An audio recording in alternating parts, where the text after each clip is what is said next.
जीवन इंसानों से बेहतर है क्योंकि उन्हें इतनी समस्याएं झेलनी नहीं पड़ती हैं। हम इंसानों को सदा चिंताएं सताती रहती हैं और वे आनंद से जीवन जीते हैं। एक दिन वह मार्ग में बहुत तेजी से आगे बढ़ रहा था। तभी अचानक वह दूसरे व्यक्ति से टकरा गया। इस पर वह दूसरा व्यक्ति क्रोधित होकर कहता है, अरे जानवर हो क्या, तुम्हें दिखाई नहीं देता? एक सांड की तरह लगातार आगे बढ़ते जा रहे हो।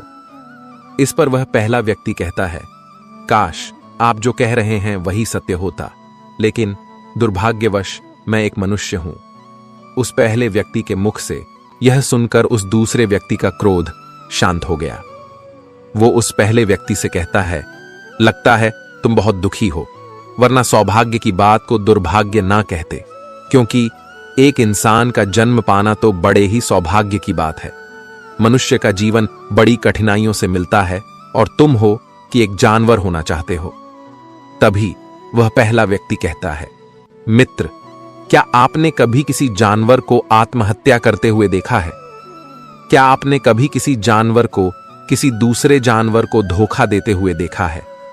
क्या आपने किसी जानवर को अपने अतीत या फिर अपने भविष्य के लिए परेशान होते हुए देखा है? ऐसे में मनुष्य का जीवन भला सौभाग्य की बात कैसे हो सकती है? इससे अच्छा तो पशुओं का जीवन ही है। हम मनुष्य तो पशुओं से भी गए गुजरे हैं। उस पहले व्यक्ति की यह सारी बातें सुनकर वो दूसरा व्यक्ति कहता है, लगता है तुम बहुत दुखी हो, तुम्हारे जीवन में बहुत बड़ी समस्या आ पड़ी है। यदि ऐसा है तो तुम्हें इसका समाधान ढूंढना चाहिए। तुम महात्मा जी से मिलो, तुम्हारी समस्या का समाधान उनके पास मिल जाएगा, तुम वहां जाओ। तभी पहला व्यक्ति कहता है कि कौन है? क्या कोई साधु है, महात्मा है, आर्षि मुनि है, पंडित है? अगर वह इनमें से है तो इनमें से कोई भी मेरी मदद नहीं कर सकता। मैं ऐसे कई लोगों से मिल चुका हूं और इनके पास मेरी समस्या का कोई समाधान नहीं है। इस पर वह दूसरा व्यक्ति कहता है, वह इनमें से तो नहीं है, लेकिन वह क्या है यह मैं भी नहीं जानता। बस मैं इतना ही जानता हूं कि जो भी उनके पास जाता है वह उनकी सभी समस्याओं का समाधान बड़ी सरलता से कर देते हैं। उस दूसरे व्यक्ति की बात सुनकर पहले व्यक्ति को लगा कि उसे भी महात्मा बुद्ध से मिलना चाहिए। उसने उस दूसरे व्यक्ति से कहा, ठीक है भाई, अगर तुम कहते हो तो मैं एक बार उनसे भी मिल लेता हूं, उन्हें भी देख लेता हूं कि उनमें आखिर ऐसी क्या बात है जो लोगों की समस्याओं का समाधान बड़ी सरलता से कर देते हैं। इतना कहकर वह व्यक्ति अगले ही दिन महात्मा को ढूंढने के लिए निकल पड़ा। लगातार 3 दिन की यात्रा करने के बाद आखिरकार वह उस महात्मा के पास जा पहुंचा। जब वह महात्मा के करीब पहुंचा तो उसने देखा कि महात्मा अपने सभी शिष्यों को उपदेश दे रहे थे। महात्मा कह रहे थे, इस पृथ्वी पर उपस्थित हर किसी का जीवन बहुत कीमती है, परंतु मनुष्य जीवन अनमोल है। इसका उपयोग कर मनुष्य जीवन के उच्चतम शिखर तक पहुंच सकता है और इसी मनुष्य जीवन के कारण हम मनुष्य पशुओं से नीचे भी आ सकते हैं। महात्मा का यह उपदेश समाप्त होते ही वहां पर जो भी लोग बैठे हुए थे वह वहां से चले गए। तभी वह व्यक्ति महात्मा के पास पहुंचा और वह महात्मा को प्रणाम करके कहता है, हे गुरुदेव, आप कहते हैं कि हम मनुष्य का जीवन अनमोल है। आखिर हम मनुष्य के जीवन में ऐसी क्या बात है? हम मनुष्य के जीवन में कीमती जैसा क्या है? हम चिंता करते हैं, परेशान रहते हैं, हम अपने भविष्य के लिए हमेशा चिंतित रहते हैं। ऐसे ही हजारों प्रकार की समस्याएं हम मनुष्य के जीवन में चलती रहती हैं। लेकिन आप क्या जाने, आप तो एक साधु, आपने तो यह सारी चीजें त्याग दी हैं और इसीलिए शायद आप यह सारी बातें बड़ी आसानी से कह सकते हैं।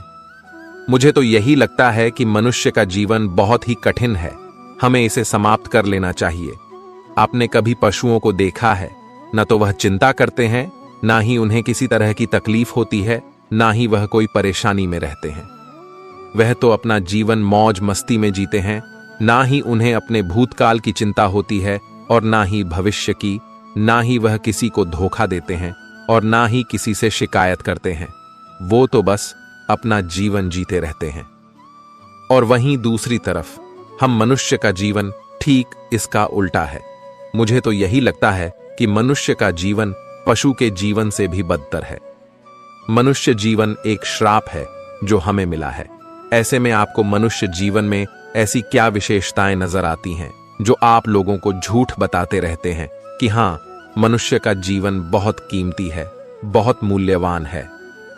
इस दौरान महात्मा उस व्यक्ति की सारी बातें ध्यानपूर्वक सुन रहे थे और वह उसकी मनोदशा को समझ रहे थे। आखिर में महात्मा मुस्कुराते हुए उस व्यक्ति से कहते हैं, तुम अपने जीवन के संघर्षों से भाग रहे हो।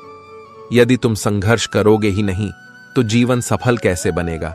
और जब हम संघर्षों से भागते हैं तो हमारा जीवन दूसरों के अधीन हो जाता है और फिर हमें दूसरों के अनुसार ही चलना पड़ता है। इसलिए हमें अपने जीवन के लिए संघर्ष तो करना ही पड़ता है। महात्मा के मुख से यह सुनकर वह व्यक्ति बहुत अचरज में पड़ गया। उसने तुरंत ही महात्मा को प्रणाम किया, उनके चरणों में जा गिरा और उनसे कहने लगा, हे गुरुदेव, आपको कैसे पता चला कि मैं अपने जीवन में संघर्षों से जूझ रहा हूं, उनसे बचना चाहता हूं? मेरे जीवन में जब भी कोई समस्या खड़ी होती है तो मैं उसका सामना नहीं कर पाता, बल्कि मैं उसे छोड़कर भाग जाना चाहता हूं।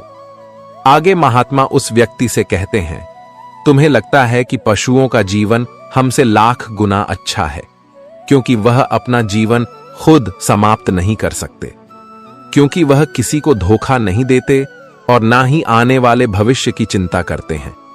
इसका मतलब यह तो नहीं कि पशुओं के जीवन में कोई संघर्ष ही नहीं है। पशुओं के जीवन में तो जन्म से लेकर मृत्यु तक संघर्ष ही होता है। जब वह छोटे होते हैं तो उनकी जान को खतरा होता है, वे अपनी जान बचाने के लिए संघर्ष करते हैं। जैसे जैसे बड़े होते हैं तो उन्हें अपना पेट भरने के लिए संघर्ष करना पड़ता है। फिर चाहे उनके सामने कितनी भी बड़ी परिस्थितियां क्यों ना हो, वे संघर्ष करने से कभी पीछे नहीं हटते। लेकिन हम मनुष्य छोटे छोटे संघर्षों से डर जाते हैं।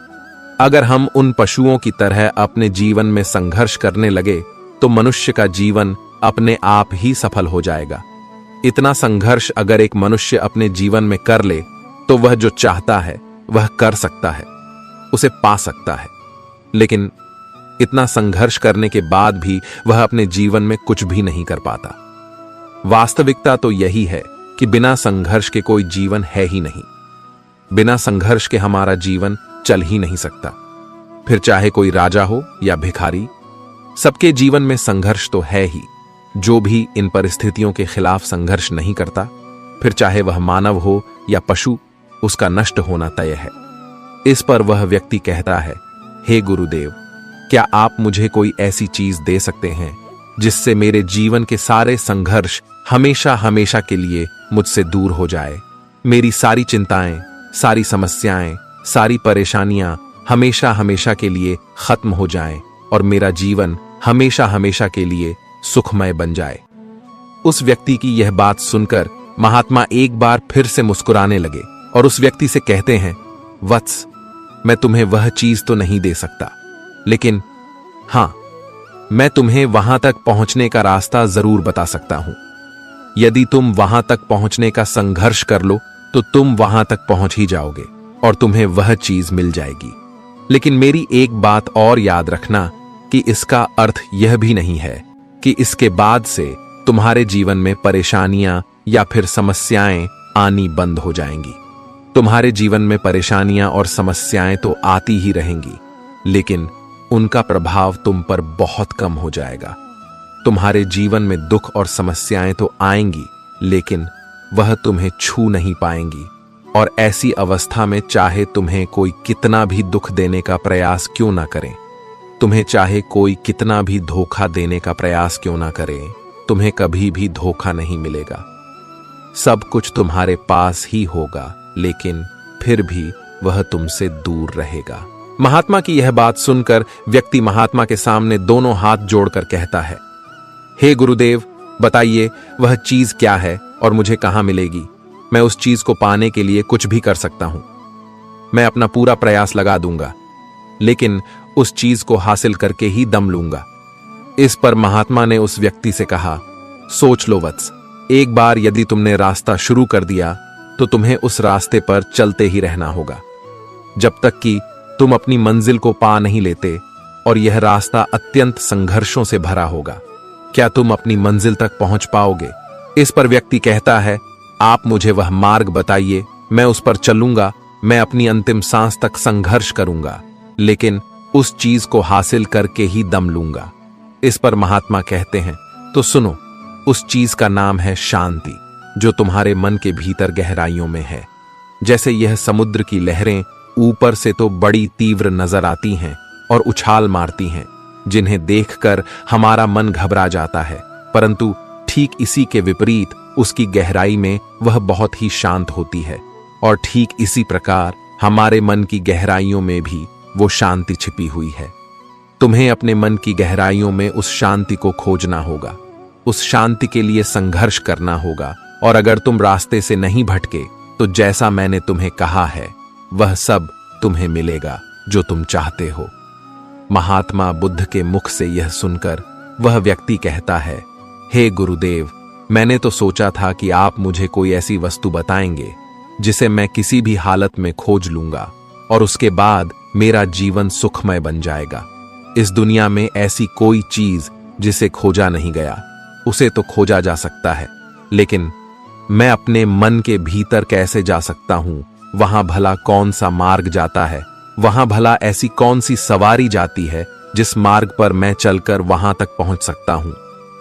इस पर महात्मा मुस्कुराने लगे और उस व्यक्ति से कहते हैं, वत्स, वहां कोई सवारी नहीं जाती और ना ही वहां पर मनुष्य पैदल जा सकता है। फिर भी वह एक मार्ग है और उस मार्ग पर चलना ही पड़ता है। इस पर वह व्यक्ति कहता है, हे गुरुदेव, तो आप मुझे बताइए, मैं उस मार्ग पर चलकर कैसे अपने मन के भीतर की उस शांति को खोज सकता हूं? इस पर महात्मा ने कहा, इस दुनिया में सबसे शक्तिशाली क्या है? इसका जवाब देते हुए वह व्यक्ति कहता है, इस दुनिया में सबसे शक्तिशाली चक्रवर्ती सम्राट है, जिसके पास असीम शक्ति है, जिसके पास सब कुछ है, उसके पास किसी चीज की कोई कमी नहीं। इसके जवाब में महात्मा कहते हैं, नहीं, इस दुनिया में सबसे शक्तिशाली चीज है इच्छा, और यही इच्छा इस दुनिया को चला रही है। जो कोई भी कुछ भी कर रहा है वो उसकी इच्छा का ही परिणाम है। सब कुछ उसकी इच्छा के अनुसार ही चल रहा है। जहां तक बात है एक चक्रवर्ती सम्राट की, तो एक इच्छा एक चक्रवर्ती सम्राट को भी धूल में मिला सकती है, और वहीं पर उसी के विपरीत एक इच्छा एक आम इंसान को भी एक चक्रवर्ती सम्राट बनाने में सक्षम है। इस दुनिया में जो कोई भी है, जहां कहीं भी है, जिस किसी भी परिस्थिति में है, वह उसकी इच्छा के अनुसार ही है, वह उसकी इच्छा का परिणाम ही है। इच्छा के बल पर मनुष्य इस जीवन में कुछ भी कर सकता है, लेकिन एक वास्तविकता यह भी है कि मनुष्य अपनी इच्छा पर नियंत्रण नहीं कर पाता, जिस कारण उसके जीवन में वह सब भी घटित होता रहता है जिसकी वह चाहत नहीं रखता। हमारे मन की बुरी इच्छाएं हमारी तरफ बुरी चीजों को खींचती हैं, इसलिए इच्छा बहुत सोच समझकर करनी चाहिए। हमें अपने जीवन में क्या चाहिए, यह केवल हम अपनी इच्छा से ही निर्धारित कर सकते हैं। इस पर वह व्यक्ति कहता है, हे गुरुदेव, तो क्या मैं अगर यह इच्छा करूं कि मुझे अपने मन के भीतर की शांति मिल जाए, तो क्या वह मुझे मिल जाएगी? तभी महात्मा कहते हैं, वत्स, इस दुनिया में सबसे शक्तिशाली इच्छा अवश्य ही है, परंतु फिर भी मनुष्य ना जाने अपने जीवन में तरह तरह की इच्छाएं पालता है, लेकिन वह सारी इच्छाएं उसकी पूर्ण नहीं हो पाती, क्योंकि उस इच्छा को पूरा करने के लिए एक और चीज की आवश्यकता पड़ती है, और वह एक चीज की कमी मनुष्य के जीवन में हमेशा बनी रहती है। क्या तुम उसके बारे में जानते हो? इस पर वह व्यक्ति कहता है, नहीं गुरुदेव, मैं नहीं जानता, वह क्या चीज है? तभी महात्मा कहते हैं, संकल्प। संकल्प के बिना इच्छा व्यर्थ है। संकल्प के बिना तुम चाहे कितनी भी बड़ी इच्छा क्यों ना कर लो, लेकिन वह कभी पूरी नहीं हो सकती। संकल्प जितना मजबूत होगा, तुम्हारी इच्छा भी पूरी होने की संभावना उतनी ही अधिक होगी, और संकल्प जितना कमजोर होगा, तुम्हारी इच्छा भी उतनी ही कमजोर होगी। इस पर वह व्यक्ति महात्मा से कहता है, हे गुरुदेव, तो इसका अर्थ यह हुआ कि यदि मुझे शांति पाने की इच्छा है और मैं इसे पाने के लिए दृढ़ संकल्प करूं, तो मुझे वह शांति मिल जाएगी। तभी महात्मा कहते हैं, वत्स, संकल्प भले ही इच्छा को शक्ति प्रदान करता है, परंतु इच्छा और दृढ़ संकल्प होने के बाद भी व्यक्ति अपने मंजिल तक पहुंच नहीं पाता, क्योंकि वह राह में भटक जाता है और फिर थक कर वह अपने संकल्प को त्याग देता है और अपनी इच्छाओं को छोड़ देता है। क्या तुम जानते हो ऐसा क्यों होता है? इस पर वह व्यक्ति कहता है, गुरुदेव, मुझे नहीं पता।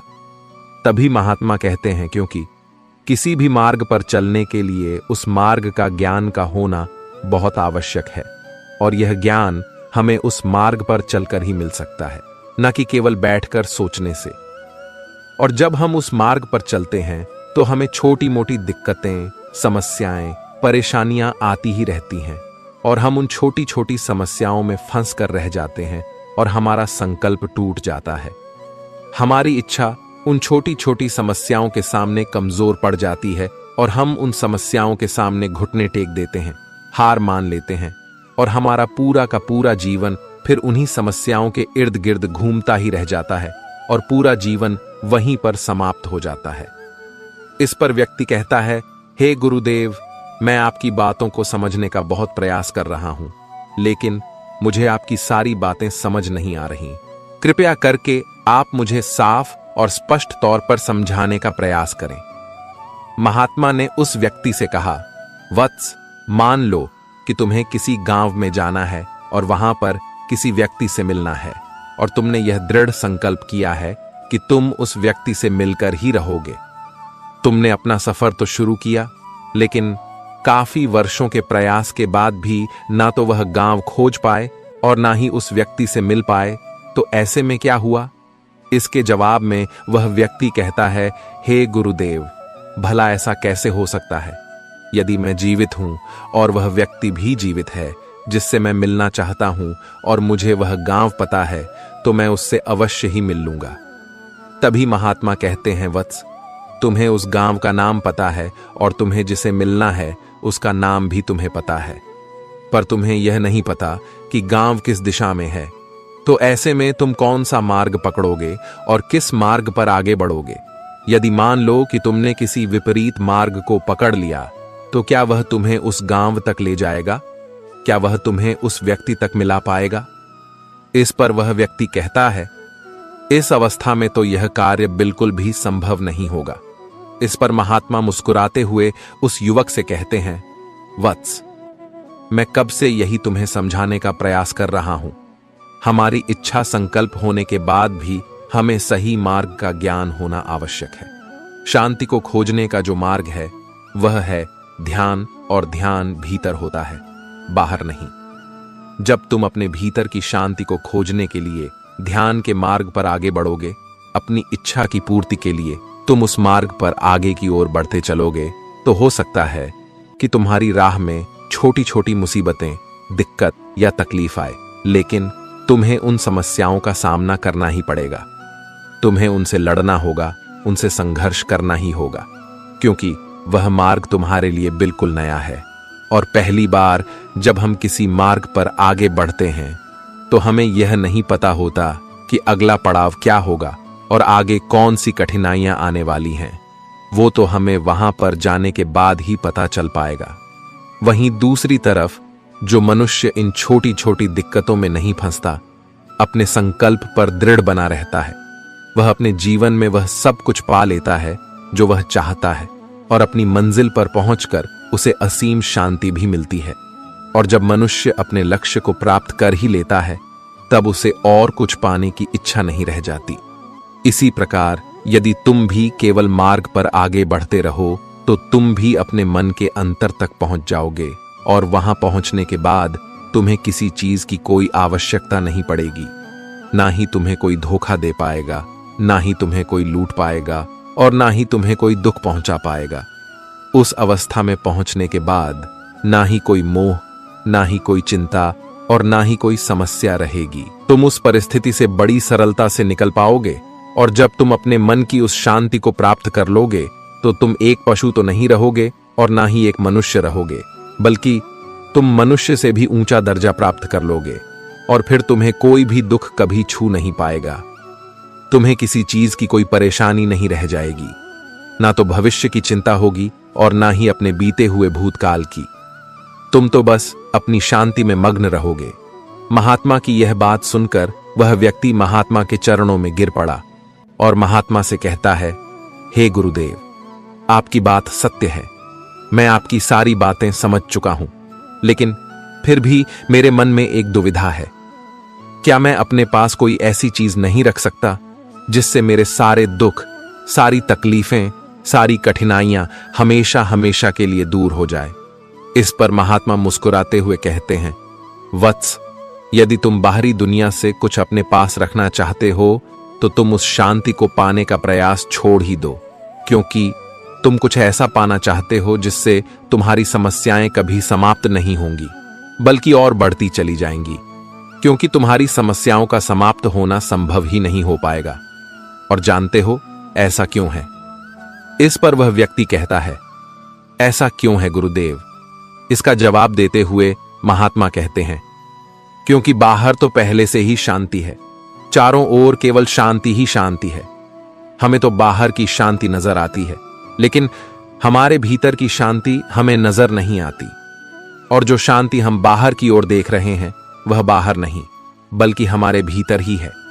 इसलिए जब तक तुम अपने अंदर को ठीक नहीं कर पाओगे, तब तक तुम बाहर कुछ भी नहीं कर सकते।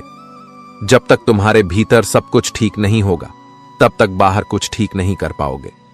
इतना कहकर महात्मा शांत हो गए और वह व्यक्ति महात्मा की बातों पर विचार करने लगा।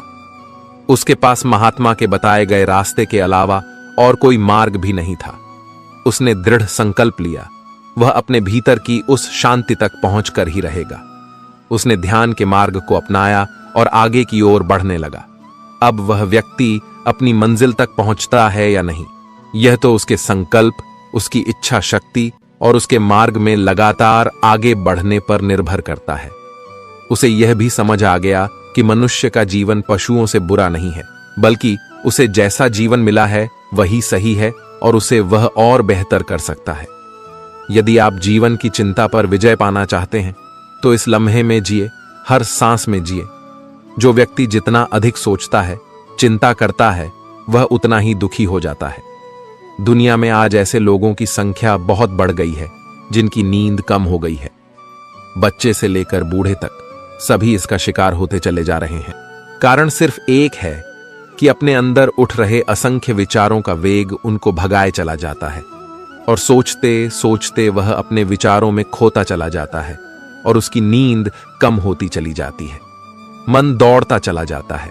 कभी कभी जब परिस्थितियां समझ में ना आए तो जो कुछ जीवन में घटित हो रहा है उसे शांत भाव तटस्थ होकर बस देखना चाहिए। समय आने पर जीवन अपना मार्ग खुद बना लेगा। कठिन परिस्थिति में ही दिमाग को शांत करने की जरूरत पड़ती है। उस समय सारा माहौल विपरीत होता है। आपसे एक सवाल पूछता हूं, अगर अचानक कहीं आग लग जाए तो आप क्या करेंगे, कैसे बुझाएंगे? तो आप कहेंगे कि ऐसी परिस्थितियों के लिए हम पहले से ही इंतजाम करके रखेंगे। आप बिल्कुल सही कह रहे हैं। सभी जगहों पर ऐसी परिस्थितियों से निपटने के लिए कुछ ना कुछ अरेंजमेंट्स पहले से होता है।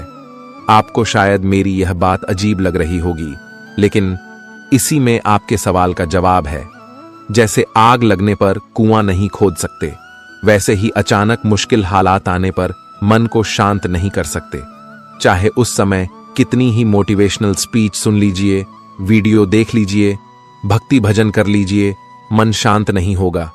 अगर पहले से ही मन को सकारात्मक सोच, अध्यात्म और सच्ची भक्ति में लगाया होगा, या फिर मन की तीव्र गति को ध्यान द्वारा साधा होगा, अच्छे लोगों की संगत में रहते होंगे, तभी मन मुश्किल समय में शांत रह सकता है। वरना तो वही पुरानी कहावत कि आग लगने पर कुआं नहीं खोदा जाता। इसलिए जब जीवन में सब कुछ सही चल रहा हो, शारीरिक रूप से भी ठीक हो, तभी से मन को शांति के मार्ग में लगा दो, ताकि मुश्किल समय आने पर दिमागी संतुलन बना रहे और बुरे वक्त को ठीक से मैनेज कर सको। जो लोग कठिन परिस्थिति में हाथ पर हाथ रख कर बैठ जाते हैं, उनका दिमाग शांत नहीं रहता है। वे अपने हालत को बदल नहीं पाते हैं। काम करने से बुरे विचार दिमाग में नहीं आते हैं, बल्कि आप काम करने के फल स्वरूप कुछ पाते हैं। यदि यह बुरा हुआ तो अनुभव मिलता है, वरना सफलता के दर्शन होते देर नहीं लगती। जब हालत विपरीत हो, तब आप लंबी गहरी सांस लेने की कोशिश करें। आपका सारा ध्यान आसपास की बुरी बातों से सिमटकर सांसों पर केंद्रित हो जाएगा। आप सिप सिप करके पानी पीने की कोशिश करें। आप खाली ना रहे, कोई मनपसंद काम करें। खाली दिमाग शैतान का घर होता है। समय पर भरोसा रखें। आज तक कोई ऐसी रात नहीं हुई जिसका सवेरा ना हुआ हो। जंगल में लगी बड़ी से बड़ी आग भी एक दिन शांत हो ही जाती है। कुछ ना कुछ नया सीखते पढ़ते रहे। यह इन परिस्थितियों के उपहार स्वरूप आपको हमेशा याद रहेगा। आत्मचिंतन, मनन करने का यही समय होता है, क्योंकि जब दरवाजे खुलने लगेंगे तो फिर दौड़ शुरू हो जाती है। यह समझिए, ईश्वर ने सबसे मुश्किल रोल के लिए आप जैसे बेहतर कलाकार को चुना है। हर घटना के पीछे प्रकृति का कोई प्रयोजन होता है। इस समय को टिक टिक करती घड़ी की सुई की तरह ले। सभी को अपने हिस्से का सुख या दुख स्वयं ही तो भोगना होता है।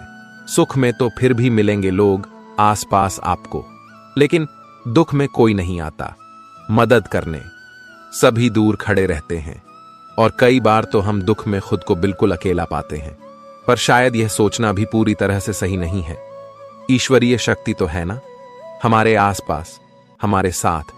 बस आवश्यकता होती है तो उन शक्तियों को पहचानने की। बस एक बार कुछ फुर्सत के पल निकालकर उन्हें दिल से याद तो कीजिए। वे अवश्य आते हैं हमारी मदद करने। जब दुखों से हार जाओ तो घबराने से कुछ नहीं होगा। तुम्हारा जीवन इतना संघर्ष भरा क्यों हुआ, जरा यह तो सोचो। लोग तो यह भी कहते हैं, अगले पिछले कर्म ऐसे होंगे तभी तो इतना दुख मिला है। नहीं पगले, बिल्कुल नहीं, बल्कि तुम इस कार्य के लिए चुने गए हो उस प्रभु के द्वारा। तुम में इतनी क्षमता है कि तुम सहन कर सकते हो हर कष्ट, हर दर्द, विपरीत परिस्थितियों में भी जो ना टूटे, खरा सोना बनकर निकले, ऐसे हो तुम। कई बार हम सोचते हैं बस बहुत हुआ, अब नहीं होगा कुछ हमसे। तो सोचो, क्या किसी ने कहा है तुमसे ये सब सहन करने के लिए? नहीं ना। जीते तो सभी हैं और एक दिन चले भी जाते हैं इस दुनिया से। तो क्या ऐसा जीवन भी कोई जीवन है जब तक कि कोई संघर्ष ना हो? आपको अपने विचारों पर नियंत्रण रखने की जरूरत नहीं है। आपको बस उन्हें अपने ऊपर नियंत्रण करने देना बंद करना होगा। एक व्यक्ति शांत मन के जितना करीब आता है, वह मजबूती के उतना ही करीब होता है। मन पानी की तरह है। जब यह अशांत होता है तो देखना मुश्किल हो जाता है। जब यह शांत होता है तो सब कुछ स्पष्ट हो जाता है। अपनी आंखें बंद करें कुछ देर के लिए और अपना दिमाग चालू करें, क्योंकि वहां एक शांत भूमि है जो आपकी उपस्थिति का इंतजार कर रही है। कभी कभी समुद्र के शांत होने की प्रतीक्षा करने का समय नहीं होता है। यदि आपको अपने लक्ष्य तक पहुंचना है तो अपनी यात्रा शुरू करें और तूफान को अपना रास्ता बनने दें। धैर्य प्रतीक्षा करने की क्षमता नहीं है। धैर्य का अर्थ है शांत रहना, चाहे कुछ भी हो जाए। इसे सकारात्मक विकास के अवसरों में बदलने के लिए लगातार कार्यवाही करना और यह विश्वास रखना कि जब आप प्रतीक्षा कर रहे हो तो अंत में सब कुछ ठीक हो जाएगा। जब आप आंतरिक शांति का अनुभव करते हैं तो आप स्वीकार करते हैं कि आप कौन हैं। आपकी ताकतें, खामियां, इच्छाएं, सपने, वह सब कुछ जो आपको विशिष्ट रूप से आपको आप बनाता है। आप अपने आसपास की दुनिया और सामने आ रही स्थितियों को अधिक स्वीकार करने का अनुभव करते हैं, जिससे चिंता और तनाव का आप पर कम नकारात्मक प्रभाव पड़ता है। सामने खड़े व्यक्ति की उम्र और बुद्धि से किसी के मन की बात पता लगाना संभव नहीं है। मन की बात सिर्फ प्यार और सहानुभूति से ही जानी जा सकती है। यदि आप पॉजिटिव रहना चाहते हैं तो अपना अधिक समय उन्हीं के साथ बिताएं जो आपको खुश रखते हैं, या फिर उनके साथ जो आपको प्रभावित करें। हारा हुआ खेल दोबारा तो खेला जा सकता है, लेकिन एक बार जो मन से हार गया वो कभी जीत नहीं सकता। सफलता की राह प्रत्यक्ष तौर पर कहीं नहीं होती, बल्कि वह आपके मन में होती है। अगर आपने अपने मन को जीत के लिए तैयार कर लिया तो कोई और आपको नहीं हरा सकता। आप जीवन में अकेले नहीं चलते। कभी कभी जब आप विपरीत परिस्थितियों से निपट रहे होते हैं तो ऐसे लोग होते हैं जो आपके साथ होते हैं, और ऐसे लोग भी होते हैं जो केवल यह देखते हैं कि आप चीजों से कैसे निपट रहे हैं। किसी भी स्थिति में आपको खुद पर नियंत्रण रखना चाहिए और किसी भी तरह के लोगों के साथ अच्छे संबंध बनाने चाहिए। इसलिए शांत और निर्मल आभा बनाए रखें और आपके लिए चीजों से निपटना आसान हो जाएगा। यदि आपका मन शांत है तो विश्वास करें, आप इस दुनिया में कुछ भी जीत सकते हैं। कोई किसी के दुख का कारण नहीं होता, यह तो अपने ही कर्म होते हैं जिसकी वजह से दुख उठाने पड़ते हैं। आज कौन सुखी नहीं होना चाहता, परंतु वह इसके लिए जो कर्म कर रहा है उसमें है ही नहीं तो मिलेगा कहां से। कर्म प्रधान विश्व रचि राखा, जो जस करहि सुतस फल खा। हम आज जो कुछ कर रहे हैं वह निष्फल नहीं होता, देर सवेर उसका फल अवश्य मिलता है। विज्ञान भी कहता है कि हर क्रिया की प्रतिक्रिया होती है। आग में यदि हाथ डाला जाए तो हाथ तुरंत जल जाता है, परंतु एक वृक्ष का बीज आज बोया गया तो उसमें फल आने में कई वर्ष लग जाएंगे, पर फल मिलेगा अवश्य। शुभ कर्म का फल शुभ और अशुभ कर्म का अशुभ होना ही है। आज हम जो कुछ हैं वह पिछले कर्मों की देन है, इसी को प्रारब्ध कहते हैं। प्रारब्ध के बाद पुरुषार्थ बहुत महत्वपूर्ण है। हम जो कुछ बनना चाहते हैं या जिस क्षेत्र में आगे बढ़ना चाहते हैं उसमें अपने पुरुषार्थ की महत्वपूर्ण भूमिका होती है। साथ ही साथ ईश्वर अनुकूल या प्रतिकूल परिस्थितियां देता है। उन परिस्थितियों से अपनी बुद्धि और सामर्थ्य के बल पर निपटना तो आपको ही होगा। दैवीय शक्तियां पुरुषार्थ वालों की ही मददगार होती हैं, निठल्ले आलसी लोगों की नहीं। भगवान पर पूर्ण रूप से विश्वास करके देखिए। श्रद्धा और विश्वास के साथ भगवान से निकटता बढ़ाने पर वे सब जिम्मेदारी स्वयं वहन करते हैं। जीवन यापन की सारी वस्तुएं भगवान द्वारा प्रदत्त हैं, पर आलसी कामचोर उसे नहीं पा सकता। मनुष्य को ईश्वर ने असीमित शक्ति दी है, बुद्धि और पुरुषार्थ दिया है, जिसके बल पर क्या हासिल नहीं किया जा सकता। भय और अतृप्त वासना ही समस्त दुखों की जड़ है। जीवन भर मनुष्य जीविका के प्रपंच में उलझा रहता है। मैं और मेरा, तू और तेरा का जाल बुनकर स्वयं उसी में उलझा हुआ अनेकों प्रकार के अनैतिक कर्मों में लगा रहता है। भविष्य के भय को सोचकर अपना वर्तमान भी बिगाड़ लेता है और श्रेय मार्ग को छोड़कर प्रेय मार्ग का अनुगामी हो जाता, जिसमें दुख के सिवा कुछ है ही नहीं। इस मार्ग पर चलने वाले लोग जीवन की सत्यता मृत्यु को भी नकारने लगते हैं और भविष्य के लिए नैतिक अनैतिक तरीका अपनाकर संग्रह में लगे रहते हैं।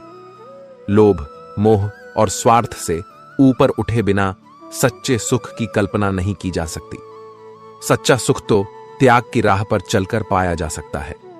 हमारा सनातन धर्म भौतिक सुख के उपभोग को बुरा नहीं मानता, पर इसका आधार धर्म होना चाहिए। धर्म का आचरण करने से छल, कपट, ईर्ष्या जैसे अनैतिक कर्म में मनुष्य लिप्त नहीं होगा और मेहनत से जो कमाया है उसी को हर इच्छा समझकर संतोष करेगा। संतोष से परम सुख की प्राप्ति होगी। राग, क्रोध, लोभ, मोह यह सभी दुख देने वाले हैं, इनसे हमेशा बचना चाहिए, अन्यथा सुख शांति दूर भागेगी। त्याग और परहित से बढ़कर कोई सुख नहीं है। इसे यथासंभव अपने आचरण में लाना चाहिए। कभी किसी अंधे को सड़क पार कराकर, किसी प्यासे को पानी पिलाकर देखिए, लोगों से मधुर व्यवहार करके देखिए। इसमें आपका कोई पैसा खर्च नहीं होगा, पर अतुलनीय सुख की प्राप्ति होगी। विश्वास करना सीखिए। विश्वास कीजिए कि सारी सृष्टि को रचने वाला परमेश्वर है और हम सभी उसकी संतान हैं। विश्वास किसी तर्क की कसौटी पर नहीं कसा जा सकता। अतः सभी में, चाहे वह इंसान हो, पशु पक्षी हो या पेड़ पौधे हो, सब में ईश्वर का वास मानकर घृणा को त्याग कर प्रेम करना सीखिए।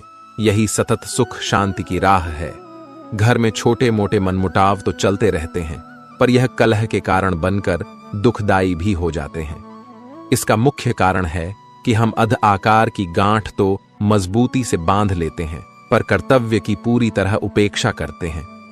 अपना कर्तव्य भली भांति निभाते हुए यदि दूसरों की बातों पर गौर पूर्वक विचार किया जाए तो निश्चित लगेगा कि मनमुटाव के अनेक कारण बेसिर पैर के बेतुके ही थे।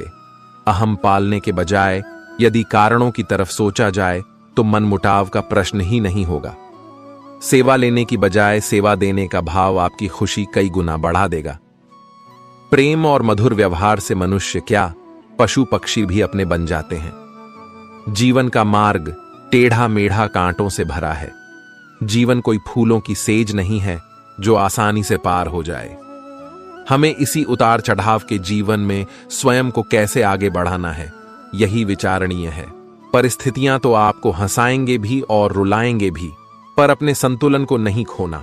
हर स्थिति परिस्थिति का सामना करते हुए चलते चले जाओ। भगवान कृष्ण ने गीता में यही उपदेश दिए हैं कि विपरीत परिस्थितियों में भी संतुलन बनाकर जीवन के मार्ग पर कैसे बढ़ते जाना है। पहली बात तो यही कि अपने नियमों में दृढ़ बनिए, अनुशासन का पालन कीजिए और छोटी छोटी बातों में उलझ कर समय व्यर्थ नहीं करना। यह समझिए कि जीवन बहुत मूल्यवान है। जो समय निकल गया वह लौट कर नहीं आ सकता, इसलिए व्यर्थ की बातों में अपना समय और शक्ति ना बर्बाद करें। अपने जीवन का कोई एक लक्ष्य निर्धारित कीजिए, क्योंकि लक्ष्यहीन जीवन का कोई मूल्य नहीं। जब आपके सामने कोई लक्ष्य होता है तो व्यक्ति को दिशा भी मिलती है और कुछ करने का उत्साह भी।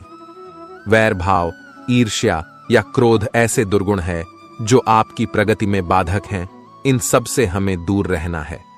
यदि आप किसी के साथ वैर भाव या बदला लेने की भावना लेकर चलते हैं तो आप अपनी ऊर्जा का स्वयं ही ह्रास कर रहे होते हैं। दुर्गुणों को एक एक करके बाहर निकालना है और सद्गुणों को अपने अंदर भरते जाना है, क्योंकि बुरी आदतें हमारे अंदर किराएदार बनकर आती हैं और फिर मालिक बनकर बैठ जाती हैं, जो दुख और अशांति का कारण बनती हैं। अपने स्वभाव को और आदतों को लगातार चेक करते रहिए कि कहीं मैं गलत दिशा में तो नहीं जा रहा। आत्मचिंतन ही एक ऐसा आईना है जो आपको आपकी बुराइयों से अवगत कराता है, क्योंकि किसी के कहने से आप नहीं मानेंगे। स्वयं का निरीक्षण करते रहिए और धीरे धीरे अपने व्यक्तित्व को निखारते रहिए। अध्यात्म से जुड़कर आप अपने को बहुत ऊंचा उठा सकते हो, क्योंकि जिस व्यक्ति के जीवन में धर्म नहीं, भक्ति नहीं, वह तो पशु है।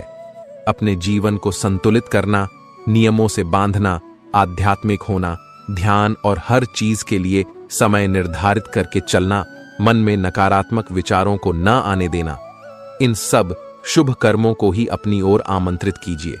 यही शांति का मूल मंत्र है। सनातन धर्म में कर्म कार्य कारण के सिद्धांत से जुड़ा हुआ है। कर्म का अर्थ है कोई कार्य या क्रिया जिसके आधार पर अन्य प्रतिक्रियाएं या परिणाम निकलते हैं। मनुष्य के अच्छे कर्म का अच्छा प्रभाव और उसके बुरे कर्म का बुरा प्रभाव देते हुए पूर्व जन्मों का एक चक्र बन जाता है, क्योंकि कुछ कर्म ऐसे होते हैं जिनका भुगतान उस जन्म में नहीं होता। इस तरह इस चक्र में अगले जन्म में उन कर्मों का फल भुगतना ही होता है। वहीं कार्य कारण सिद्धांत का संबंध न केवल भौतिक युग से होता है, बल्कि हमारे द्वारा किए जा रहे कार्यों, सोचे जा रहे विचारों, कहे जा रहे शब्दों तक पर यह लागू होता है। कई बार हम कुछ ऐसे कार्य करते हैं जो हम करना नहीं चाहते, पर वह पूर्व जन्म के कर्म के आधार पर निश्चित होते हैं, जिस कारणवश वह कार्य किसी न किसी माध्यम से पूर्ण हो ही जाता है। जैसे ही पूर्व जन्म का हमारा चक्र समाप्त हो जाता है, व्यक्ति को उसी समय मोक्ष की प्राप्ति हो जाती है। हमारे शास्त्रों में इस बात का उल्लेख मिलता है कि 84 लाख योनियों के बाद मनुष्य का जन्म प्राप्त होता है। साथ ही यह भी विशेष रूप से वर्णित किया गया है कि केवल मनुष्य योनि में ही जन्म और मृत्यु के चक्र से मुक्ति पाई जा सकती है।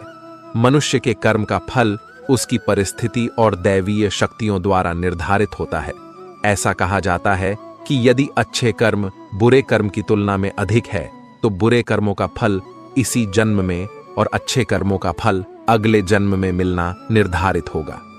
इसी तरह यदि मनुष्य द्वारा किए गए कर्म में बुरे कर्म अच्छे कर्मों की तुलना में अधिक है तो इस जन्म में अच्छे कर्म भोगने होंगे, जबकि बुरे कर्मों को भोगने के लिए अगला जन्म निर्धारित होगा।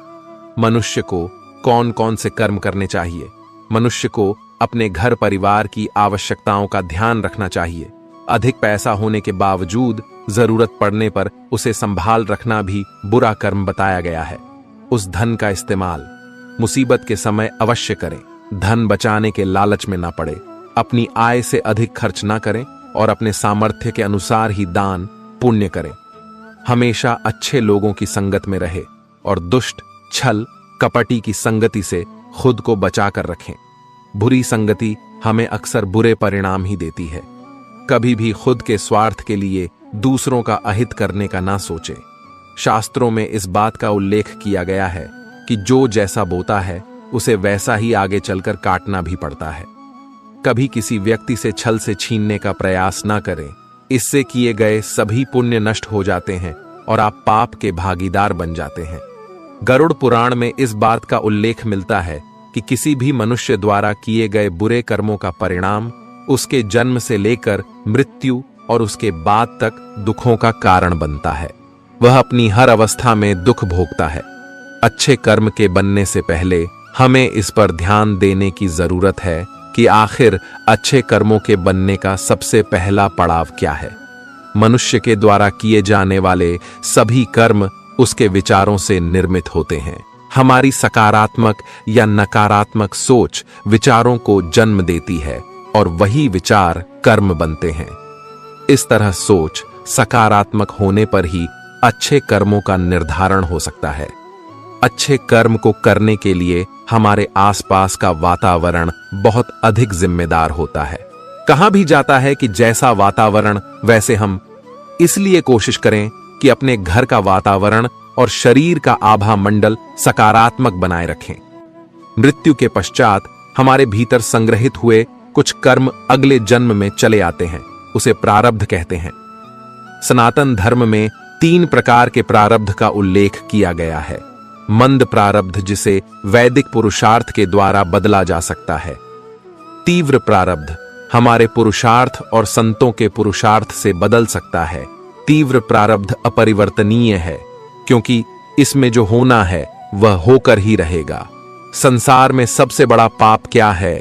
संसार में सबसे बड़ा पाप स्त्री का अपमान करना बताया गया है। स्त्री को सृजनकर्ता का दर्जा दिया गया है और यदि स्त्री का अपमान किया जाएगा तो वह व्यक्ति सबसे बड़े पाप का भोगी माना जाता है।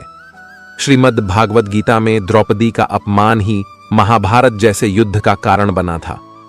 पुण्य किसी के द्वारा निस्वार्थ भाव से की गई सहायता और सकारात्मक विचार है। द्वेष भावना, लोभ, लालच और अहंकार को अपने ऊपर हावी न होने देना, जबकि पाप में इन सभी के द्वारा किए गए कर्मों का परिणाम शामिल है। लाज कर्म धर्म का मूल अंश है। कर्म के अभाव में धर्म संभव नहीं है। धर्म के नियम के अनुसार सकाम व पुण्य कर्म करने चाहिए, जिससे सुख और खुशी की प्राप्ति होती है। मनुष्य का सबसे बड़ा कर्म क्या है? दान ही सबसे बड़ा कर्म है। सबसे अच्छा कर्म कौन सा है? अकर्ता भाव से किया गया कोई भी कर्म ही सबसे उत्तम कर्म है। कर्ता भाव से किया गया कोई भी अच्छा कर्म अच्छा तो है, पर उत्तम नहीं है। गीता में कर्म क्या है? गीता के अनुसार जो कर्म निष्काम भाव से ईश्वर के लिए किए जाते हैं वे बंधन नहीं उत्पन्न करते, वे मोक्ष रूप परम पद की प्राप्ति में सहायक होते हैं। इस प्रकार कर्म फल तथा आसक्ति से रहित होकर ईश्वर के लिए कर्म करना वास्तविक रूप से कर्म योग है और इसका अनुसरण करने से मनुष्य को अभ्युदय की प्राप्ति होती है। जो भी व्यक्ति अपने गुजरे हुए कल या आने वाले कल में जीता है, उसके विषय में ही सोचता रहता है, वह जिंदगी में कभी खुश नहीं रह सकता। देखा जाए तो बीते हुए कल और आने वाला कल का कोई अस्तित्व ही नहीं है, वह केवल आपकी सोच में विद्यमान है। अपने मन को सदा ऐसे शिक्षित करो कि आप अपने आज के आनंद में जी सको, अपने प्रत्येक पल का मौज ले सको। जो आपके साथ गलत करते हैं उसका विरोध जरूर करें। अगर आप सामने वाले का गलत व्यवहार सहते रहेंगे तो वह आपके साथ गलत करता ही रहेगा। जब अर्जुन ने भगवान कृष्ण से कहा कि जिनसे मैं युद्ध करने जा रहा हूं वह मेरे भाई और गुरुजन हैं और मेरे अंदर उनके साथ युद्ध करने का साहस नहीं है, तो कृष्ण भगवान ने अर्जुन को जागृत किया कि जिन्हें तू अपना मान रहा है वह सब पाप के पक्ष में खड़े हैं और अगर तू इनसे युद्ध नहीं करेगा तो समाज में पाप बढ़ जाएगा। क्योंकि जब गलत का कोई विरोध नहीं करता है तो सामने वाला, जब आप उसके द्वारा किए गए अधर्म को रोक लेते हैं, उसका विरोध करते हैं, तब वह अपनी सीमा में रहना सीख जाता है। यह कलयुग है। अगर आप खुश रहना चाहते हैं तो आपको अपनी रक्षा खुद करनी होगी। रिश्ते हमें दुख नहीं देते हैं, पर उनके प्रति हमारा मोह हमें दुख देता है। आज से ही अपने मोह को छोड़कर प्रेम का सबक पक्का करें। मोह अपेक्षाओं से जुड़ा है, जबकि प्रेम केवल देना जानता है। मोह एक दो के लिए होता है, जिन्हें हम अपना मानते हैं। प्रेम सबके लिए होता है। मोह से कमजोरी पैदा होती है, इसके विपरीत प्रेम से ताकत महसूस होती है। मोह में इंसान एक दूसरे को बांधने की कोशिश करता है, जबकि प्रेम एक दूसरे को फ्रीडम देता है। भगवत गीता हमें सिखाती है कि हमें सदैव अच्छे कर्म करने चाहिए। परमात्मा की प्रकृति में इंसाफ अवश्य होता है। आपके द्वारा किए गए अच्छे कर्म आपको मुश्किल वक्त में परेशानी से बचाते हैं। इसी तरह आपके द्वारा किए गए गलत कर्म की सजा भी आपको जरूर मिलती है। भगवत गीता में श्री कृष्ण ने अर्जुन को यही सिखाया है कि क्षत्रिय होने के नाते जो तेरा कर्तव्य है, जो तेरे लिए सही है, वही काम कर। दुनिया के लोग ज्ञान और अज्ञान दोनों से चलते हैं, इसीलिए तू दुनिया का अनुसरण न कर, बल्कि सत्य का अनुसरण कर। तेरा कर्म यही है कि तू अधर्म का नाश कर और धर्म की रक्षा कर। ऐसे ही हर इंसान का अलग अलग कर्तव्य होता है। हम कभी भी कुछ भी इसलिए ना करें कि सब लोग यही करते हैं। अगर आप भी वही करोगे जो सारी भीड़ कर रही है, तो आप उस भीड़ में कहीं खो जाओगे। लेकिन अगर आप विचार करके वह काम करोगे जो आपके लिए सही है, जिसकी आप में प्रतिभा है, तो सारी भीड़ में भी आप अलग नजर आओगे। इस बात का हम सदा विश्वास रखें कि जो चीज हमारी है वह कहीं ना कहीं से हमारे पास अवश्य पहुंच जाएगी। और जिंदगी में जो कुछ भी आपको हासिल नहीं हुआ है, उसका पछतावा करना और उसके लिए रोना छोड़ दो।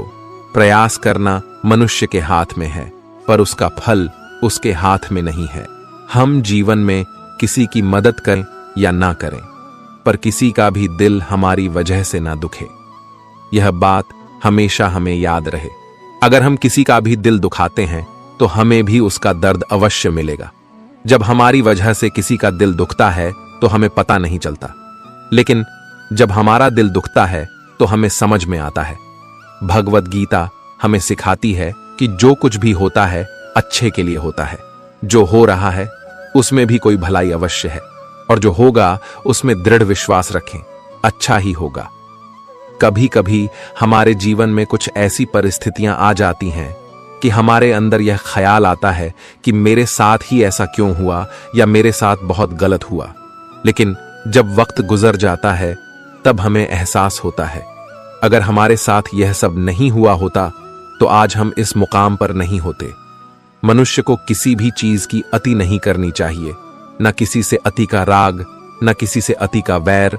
हद से ज्यादा आराम आपको आलसी बना सकता है, और हद से ज्यादा खाना आपको बीमार कर सकता है। बहुत ज्यादा भूखा रहना भी खराब है। पूरी नींद, पूरा विश्राम, पूरा भोजन हर व्यक्ति के लिए जरूरी है। जीवन को सदा संतुलन के साथ जीना चाहिए, चाहे आपके पास कितनी भी शक्ति क्यों ना हो। लेकिन सत्य और ईश्वर जिसके साथ खड़े हो जाएं, उसे दुनिया की कोई भी ताकत नहीं हरा सकती। अर्जुन धर्म युद्ध लड़ रहे थे, भगवान कृष्ण उनके साथ थे और उनकी जीत निश्चित थी। महाभारत के युद्ध में यह उदाहरण स्पष्ट नजर आता है। मनुष्य को सदा धर्म के मार्ग का अनुसरण करना चाहिए। अर्जुन युद्ध नहीं करना चाहता था, क्योंकि सामने उसके पितामह और गुरुजन थे। लेकिन श्री कृष्ण ने उसे ज्ञान दिया कि यहां पर बात तेरे अधिकारों की है। भरी सभा में द्रौपदी के साथ किया गया अपमान, पांडवों के साथ हुआ अधर्म सहने योग्य बात नहीं है। जैसे हमें गलत करना नहीं चाहिए, ऐसे ही गलत सहना भी बड़ा पाप है, फिर चाहे वह अपना ही क्यों ना हो। जो भी व्यक्ति श्रीमद् भगवत गीता से मिलने वाली इन सीखों का मनन चिंतन करेगा, इनके महत्व को समझेगा, वह जिंदगी की हर परिस्थिति को स्थिरता के साथ पार कर पाएगा। जीवन में आने वाले मुश्किल समय में भी उसे राह अवश्य मिलेगी। धन से हम जीवन की सारी सुख सुविधा तो हासिल कर सकते हैं, पर जीवन में सुकून केवल अच्छे कर्मों से ही मिलता है। लगातार हो रही असफलताओं से निराश नहीं होना चाहिए, क्योंकि कभी कभी गुच्छे की आखिरी चाबी भी ताला खोल देती है।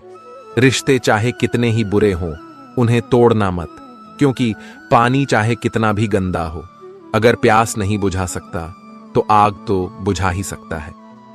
जिंदगी में एक ऐसे इंसान का होना बहुत जरूरी है जिसको दिल का हाल बताने के लिए लफ्जों की जरूरत नहीं पड़ती। ईश्वर से कुछ मांगने पर ना मिले तो उससे नाराज ना होना, क्योंकि ईश्वर वह नहीं देता जो आपको अच्छा लगता है, बल्कि वो देता है जो आपके लिए अच्छा होता है। जिनसे कोई उम्मीद नहीं होती, अक्सर वही लोग बुरे वक्त में साथ निभा जाते हैं,